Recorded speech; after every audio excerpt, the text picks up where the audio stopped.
ada sesuatu di bawah tanah. Pria ini membersihkan lapisan atas tanah. Tiba-tiba ia menemukan sebuah kotak besar. Penasaran, dia membuka tutupnya untuk melihat. Tepat setelah itu,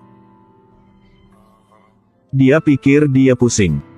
Dia membukanya lagi. Di dalam sebenarnya ada tubuh dengan banyak uang kertas. Untuk memeriksa apakah uang itu adalah uang sungguhan, dia mengambil setumpuk uang. Kemudian kembali ke ruang pemeriksaan keaslian. Tanpa diduga, ini semua adalah uang sungguhan. Dia membeku di tempat. Rumah yang baru dibeli ini juga diberi uang.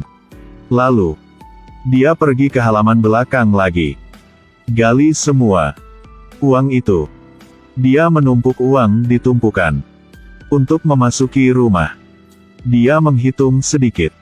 Tempat ini harus setidaknya 15 kg. Setelah dia tiba, dia memasukkan sisa uangnya ke dalam rumah. Simpan hanya beberapa tagihan secara pribadi. Tetapi di malam hari, dia dibangunkan oleh suara-suara aneh di lantai bawah. Dia khawatir uang itu akan dicuri. Dia segera mencari di sekitar lantai, memegang tongkat baseball. Untung saja tidak ada orang lain di rumah itu. Untuk ketenangan pikiran, pergi tidur. Dia pergi ke gudang untuk mengkonfirmasi lagi. 15 kg uang kertas masih ada. Sekarang dia sudah kembali ke kamarnya. Tapi baru tutup. Pria tua yang terbaring di bawah tanah itu muncul di luar jendela. Dia langsung merasa panik. Dia mengambil tongkat baseball dan pergi keluar.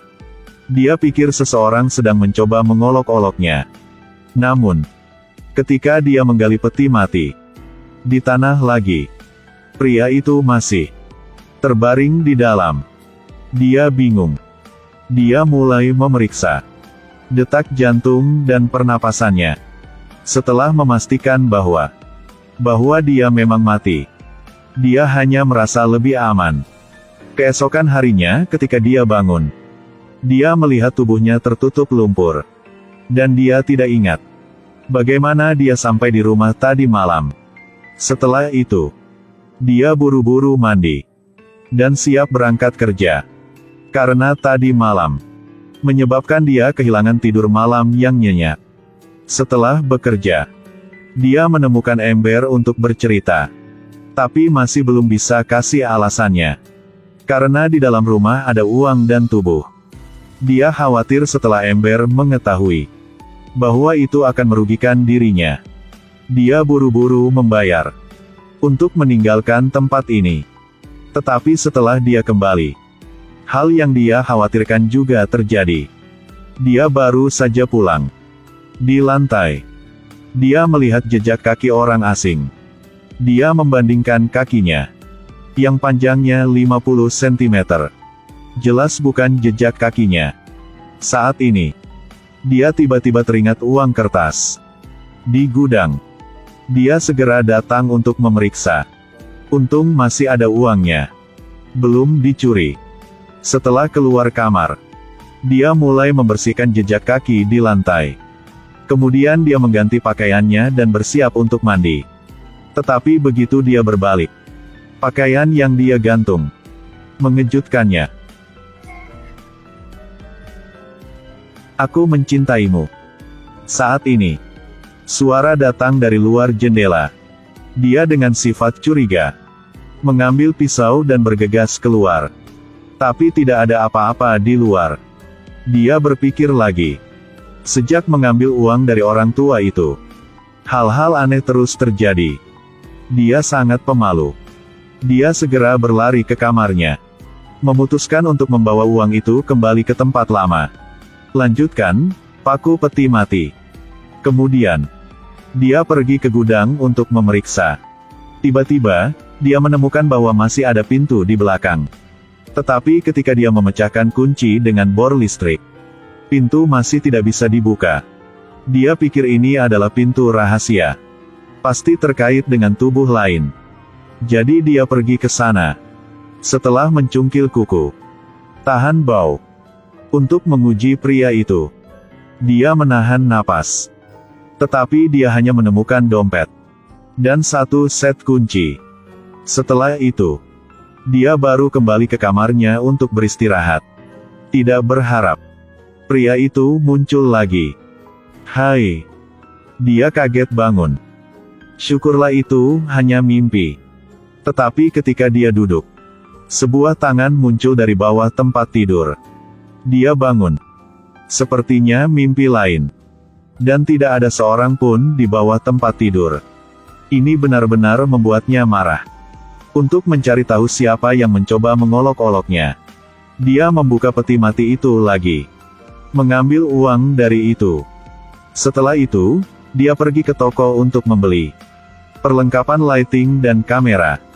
Pasang setiap lampu di setiap sudut rumah. Di malam hari, dia keluar dari kamarnya untuk memeriksa.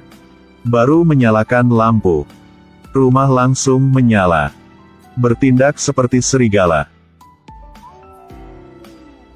Setelah masuk ke rumah, saat dia menatap kamera dan berpikir, dia ingat kunci pada orang tua itu.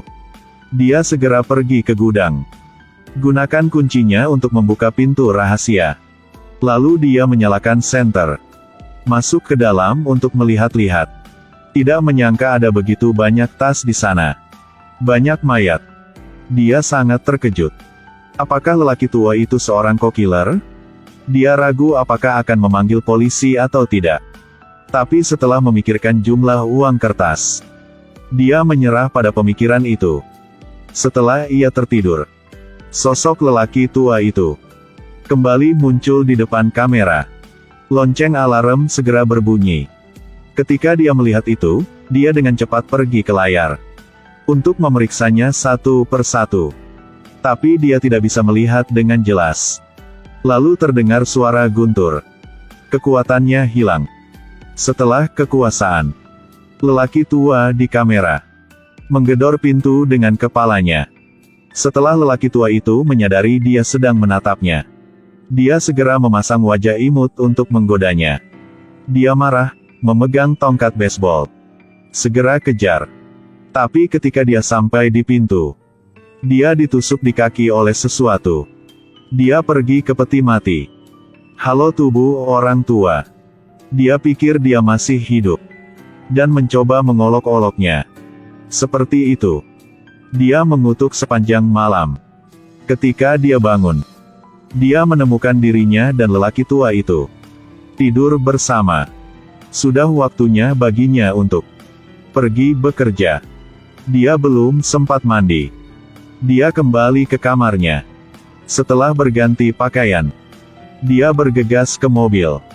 Tapi begitu dia pergi, dia mendapat kejutan. Dia bersiap-siap untuk pergi bekerja. Ia hanya menoleh dan melihat mayat di taman hidup kembali. Tapi dia tidak takut. Tapi hanya marah. Karena lelaki tua ini membuatnya 3 hari tanpa makan atau tidur. Orang tua itu melihatnya mengejarnya. Lelaki tua itu segera berbalik dan berlari menuju mobil dan terus berbaring. Setelah sampai di sana, dia melampiaskan amarahnya pada lelaki tua itu. Kenapa dia masih tidak bisa tidur? Di usia ini, dia masih tidur nyenyak. Tidak ada hubungannya. Kata-kata orang tuanya ini takut untuk bergerak. Setelah mengutuk, dia masih tidak marah. Dia menyalakan gergaji listrik terhadap orang tua itu. Tepat setelah itu, dia datang ke perusahaan dengan wajah berdarah. Direktur melihatnya seperti itu, langsung memecatnya. Dia tidak panik.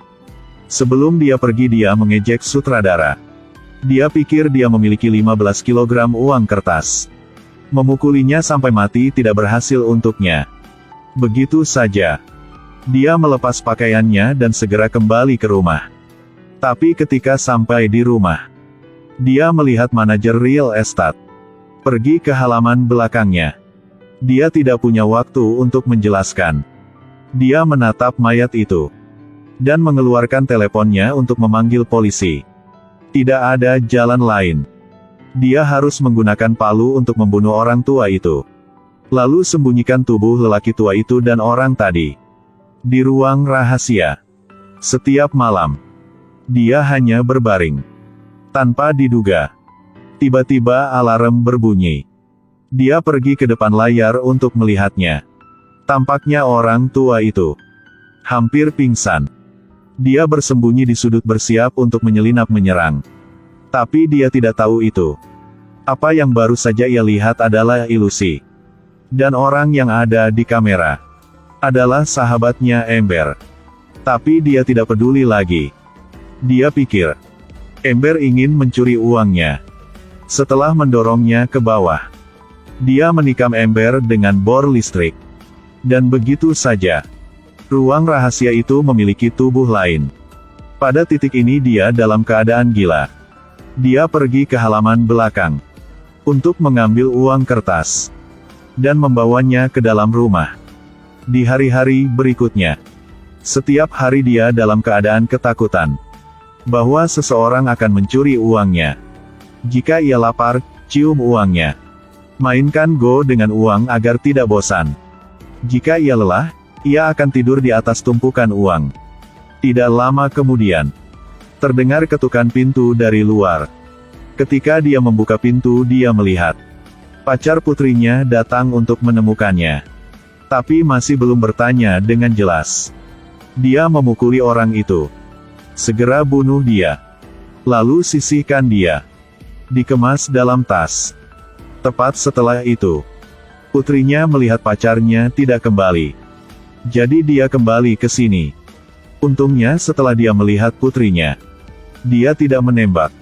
Tapi bawa dia ke ruang rahasia agar putrinya bisa melihat mereka.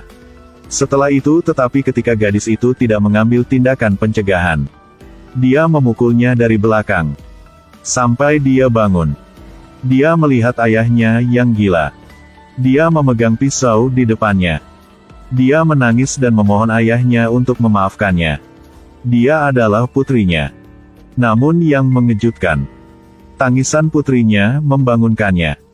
Dia belum bereaksi. Dia berlari ke atas, berganti menjadi jas. Hal-hal jahat yang dia lakukan 3 kali 7 kali muncul di kepalanya.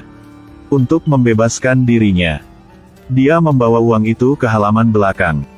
Lalu tuangkan bensin ke atasnya. Dia menyala. Dia ragu-ragu.